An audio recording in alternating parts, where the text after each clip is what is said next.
Donc, merci pour cette invitation. Donc, je me présente à la place d'Ara Arakelian, qui est chercheur donc à l'Institut Pierre et Simon Laplace, au laboratoire des sciences du climat et de l'environnement. Donc, l'Institut Pierre et Simon Laplace est en fait un consortium de laboratoires essentiellement en Île-de-France qui s'intéresse aux questions du climat et de ses différentes composantes. Et donc, le LSCE est l'un de ces laboratoires et il se spécialise dans l'étude des changements climatiques et des cycles biogéochimiques comme le cycle du carbone. Nous collaborons avec Ara Arakelian sur ces questions-là, les questions du risque climat. Donc, Ara fait partie de l'équipe Estimer.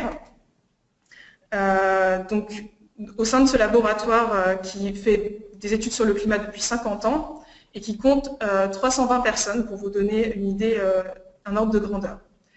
L'équipe Estimer, plus en détail, dans la diapositive suivante, s'intéresse à trois thématiques. La thématique des paléoclimats, donc l'étude des climats du passé qui nous permettent de mieux connaître ce qui nous attend dans le futur. Des méthodologies sur les statistiques des extrêmes, des événements extrêmes, ainsi que du downscaling statistique. Donc, il s'agit en fait de faire une représentation régionale du climat. Et le troisième point, c'est l'étude des extrêmes climatiques, proprement dit. Donc, par exemple, les vagues de chaleur, les vagues de froid, les précipitations intenses. Donc, pour entrer maintenant dans le vif du sujet, ce qu'on s'aperçoit, c'est que le changement climatique est induit par l'évolution économique. Donc, pourquoi c'est important de le préciser, c'est que les projections du climat qui sont fournies par les modèles actuels dans les rapports du GIEC, par exemple, sont basées sur des scénarios économiques qui sont fournis par des économistes actuels. Et donc, il y a différents scénarios. Le scénario business as usual est celui qui sera le plus émetteur en gaz à effet de serre, alors qu'on peut avoir un scénario économique bas carbone qui émettra moins d'émissions de gaz à effet de serre. Comment ça se traduit dans les modèles de climat? En fait, on utilise les sorties de ces modèles économiques, on les traduit en émissions de gaz à effet de serre, et on traduit ces émissions de gaz à effet de serre en un forçage de chaleur, en watts par mètre carré, qu'on introduit dans les modèles. Donc les modèles climatiques représentent les différents scénarios économiques. Les deux figures ci-dessous vous montrent à gauche l'augmentation des émissions de gaz à effet de serre pour différents de ces scénarios, le rouge étant celui business as usual et le bleu étant celui le moins émetteur en carbone. Donc, on voit qu'il y a une différence selon le scénario économique que l'on va suivre. La figure de droite, elle présente l'évolution des températures en fonction des émissions de CO2 et ce dont on s'aperçoit, c'est qu'il y a une relation quasiment linéaire entre l'augmentation du CO2 et l'augmentation de la température. Donc, plus précisément encore, comment se traduit ce changement climatique? Donc, le changement climatique, on l'observe, il est réel. La figure du haut, qui en fait était à l'origine d'une animation, mais on l'a simplifiée donc, pour les besoins du webinaire, ce qu'on peut remarquer, c'est qu'il y a un décalage des températures moyennes vers des températures plus chaudes. Donc, ce qu'il faut comprendre dans ce graphique du haut, c'est que la courbe gaussienne, on dit la ligne qui représente comme une sorte de chapeau, était la représentation des distributions de température pour 1950-1960. Et ce qu'on voit, la courbe bleu-blanc-rouge, c'est la distribution que l'on a à la décennie 2001-2011. Donc en fait, on a un décalage. Notre nouveau climat moyen est beaucoup plus chaud que dans les années 50. Et donc ce changement est réel et il est de plus causé par l'homme. Donc pour ça, on peut le démontrer avec les deux graphiques qui se trouvent en bas.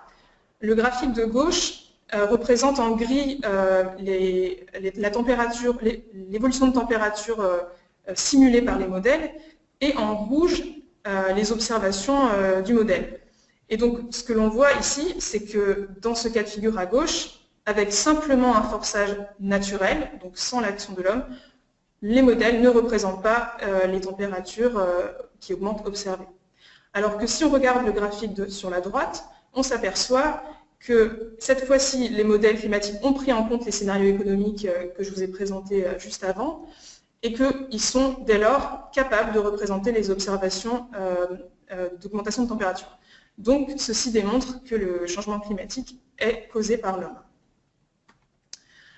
Donc, pour entrer un petit peu plus dans le détail de qu'est-ce qu'un modèle climatique, donc un modèle climatique, il va représenter la circulation de l'atmosphère à l'aide d'équations physiques.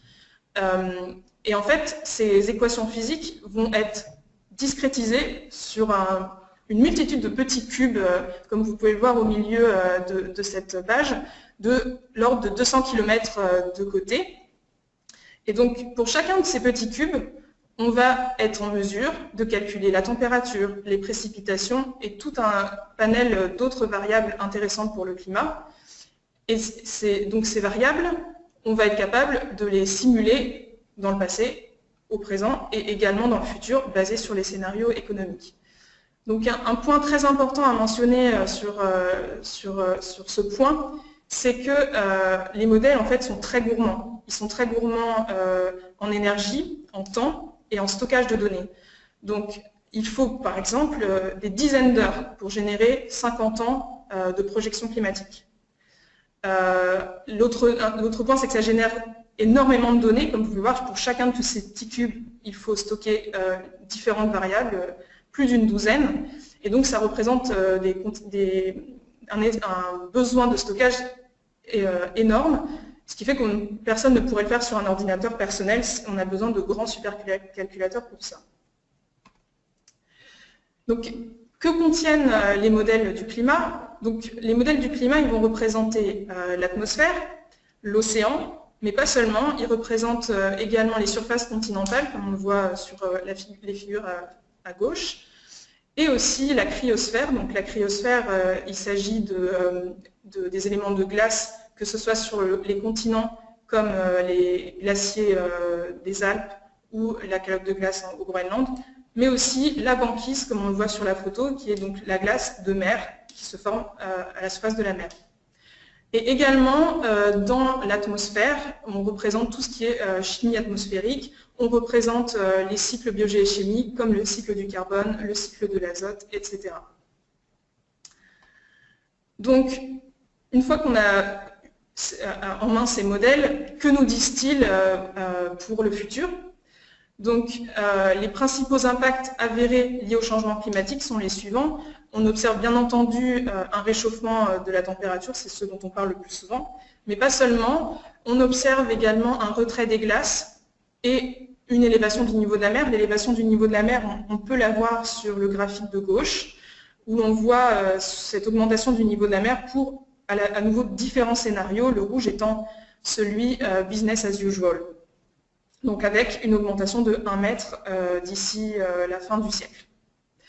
En ce qui concerne, donc on a parlé de température des glaces, en ce qui concerne les précipitations, là les résultats sont hétérogènes, c'est-à-dire qu'on ne peut pas dire les précipitations augmentent ou diminuent, ça dépend de la région sur laquelle on se place. Et donc ce qu'il faut retenir, c'est que les régions qui sont aujourd'hui très arides vont devenir plus arides, et par opposition, les régions qui sont humides aujourd'hui vont devenir plus humides. Le graphique qui est sur la droite, que je n'ai pas mentionné, en fait, montre l'évolution des températures depuis 1850, avec dans le cœur, les couleurs bleues, c'était les températures qu'il y avait en 1850, et plus on va vers les extérieurs du cercle, plus on va vers des températures comme en 2016, voire dans le futur. Donc, ce que je vous ai présenté jusqu'à présent étaient les résultats de modèles dits de circulation générale. Donc ces modèles, en fait, ce sont des modèles qui représentent le globe en entier et qui ont des petits cubes, comme je disais tout à l'heure, de l'ordre de 200 km de côté. Mais en fait, on se rend compte que c'est déjà bien, mais ce n'est pas suffisant pour représenter des changements climatiques à une plus fine échelle. Et donc pour cela, on utilise des modèles climatiques régionaux, qui ont, eux, donc des petits cubes, toujours, mais de l'ordre de 10 km, ce qui est beaucoup plus pertinent pour les entreprises notamment. Et donc, on peut voir tout de suite les résultats en fait en comparant, en regardant les graphiques en bas à droite.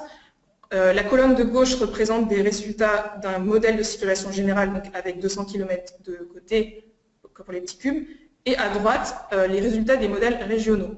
Donc ce qu'on s'aperçoit, c'est qu'on va avoir une meilleure représentation des éléments, des phénomènes locaux dans les graphiques de droite.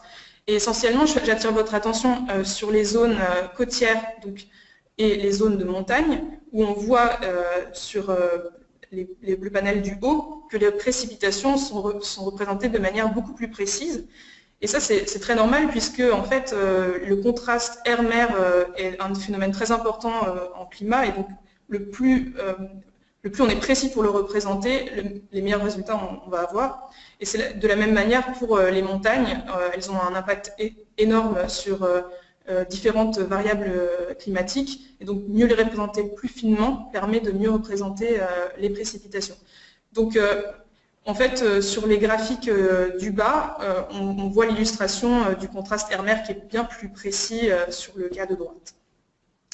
Un petit instant, ces simulations régionales sont réalisées dans le cadre du programme CORDEX, Coordinated Regional Climate Downscaling Experiment, qui est un programme européen de recherche sur les modèles régionaux.